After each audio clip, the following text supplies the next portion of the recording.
A couple things about West Virginia that are interesting and notable. We've got right around 30,000 lane miles that we maintain here. We maintain everything from the interstates down to the county roads. So they're municipal roads that we don't maintain.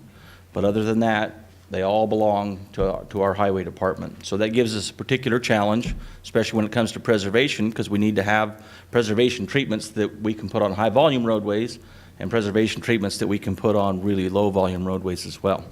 So that gives us some challenges.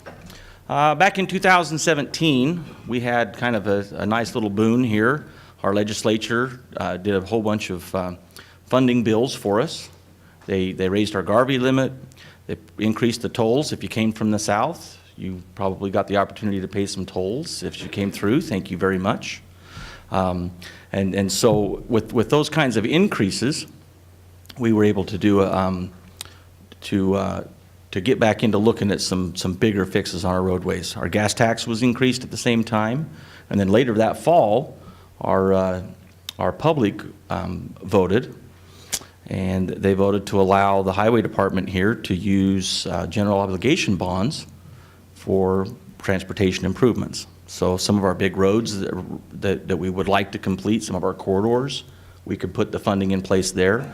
We could put some bridges in that were badly needed to be either repaired or expanded, and so we've got some really great things that we've been able to do that way. However, we've got a bit of a challenge with that, in that when our taxpayers all voted to give us extra funds, they wanted to see their road paved that year. And we all know as transportation professionals that just doesn't work. So we've had quite a bit in our news lately about the poor condition of our secondary roadways, and it's kind of led to a change in our leadership. That's one of the reasons I'm standing in front of you and not somebody that's actually in our leadership, because our leadership changed out. Our transportation secretary has changed, and so there's a whole lot of moving parts going on there right now. I did want to kind of help us look more towards the future, that we are going to spend that money. We are going to upgrade a whole bunch of roads. We are going to fix a big portion of our secondary roads. But what are we going to do when that funding source is gone?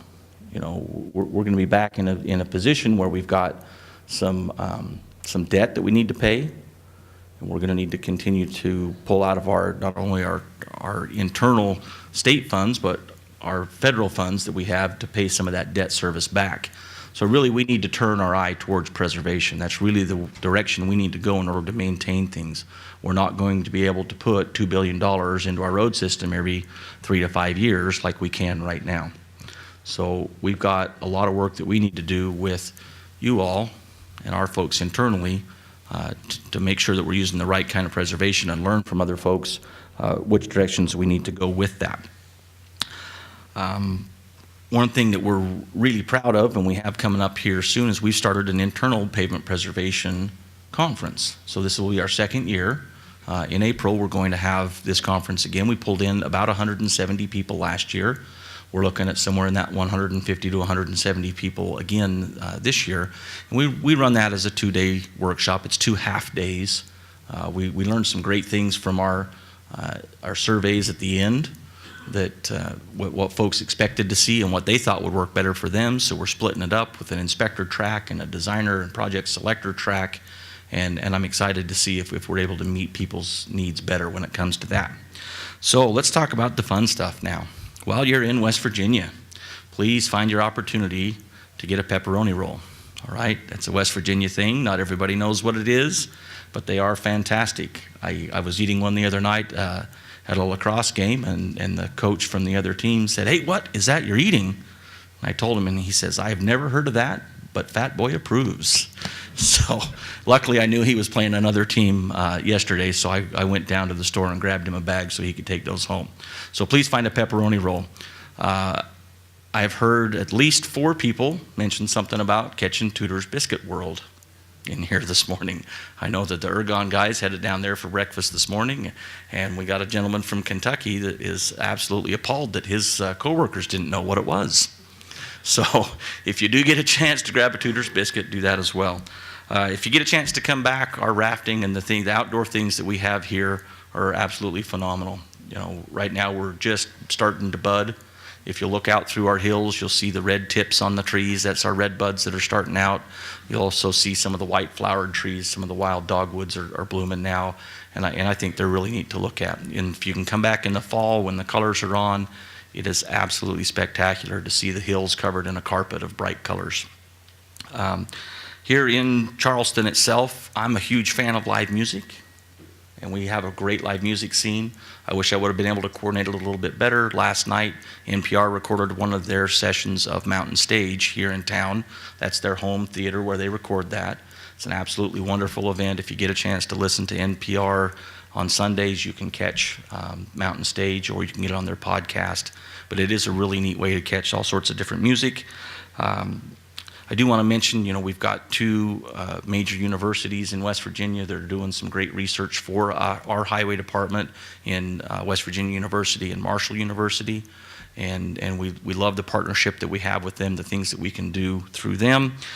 And if you're really lucky to find somebody that might have a little bit of that old style West Virginia Mountain Dew to have in the evening, that would be a good time.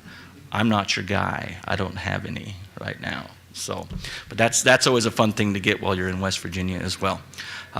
If you are from West Virginia Highway Department, would you please stand up? We tried to get a few folks in here, not quite as many as I would have hoped. These folks know at least a little bit about the area. If you're looking for something, you want to know something in town that you can get into, these folks can likely help you out or get you the right person. Please also look in your packet. There is a map that we put together for the SEPPP there that shows restaurants that are within walking distance, a quarter, a half mile down to Capitol Street. Down here is an absolutely wonderful little place to get some ice cream or check the bookstore. There are several restaurants there that are fantastic. But overall, I hope that we have an opportunity to learn a lot from each other while we're here, and that you get a chance to slip out a little bit and in the evenings and enjoy Charleston. So thanks for coming.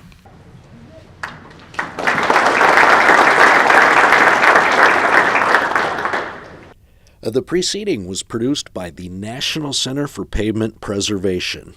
More information can be found on the web at pavementpreservation.org. Additional support provided by Michigan State University.